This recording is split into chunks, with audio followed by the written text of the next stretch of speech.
My room had no running water, none, zero. I called down to the front desk. It's 3:30 in the morning. I said, hey, my room has no running water. She said, I know. I said, what do you mean you know?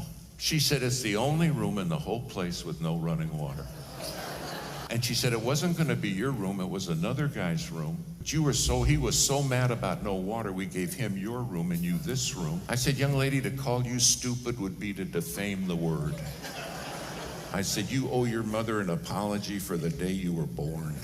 After a minute or so, I said, you still there? She said, yeah, I'm still here.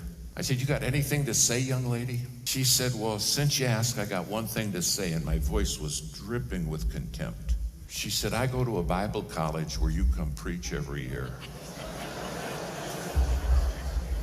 I said, hey, you knew I was kidding, right? I didn't mean any of that. She said, I don't have hardly any money. But she said, I send your ministry a little money every month, and I love you, Brother Gibbs. I could have died.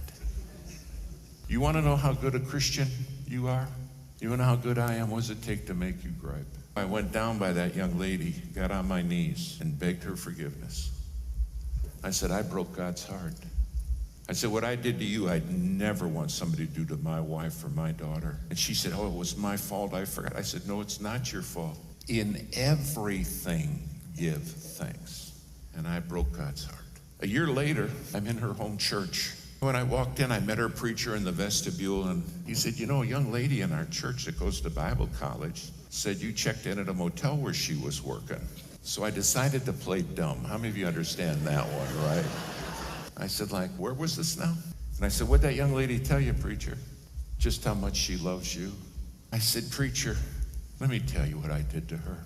And I told her preacher the whole story, every bit of it. He said, Brother Gibbs, she's too good a Christian to ever complain about you.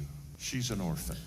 She doesn't know who her mother is or who her father is. In a foreign land, she was abandoned in a dumpster and almost died. And somebody found her. And when you said you owe your mother an apology for the day you were born, you must have cut her to the quick. But Brother Gibbs, she never complains, never. What does it take to make me complain? What does it take to make you complain? Our one job is to make the Son of God look good.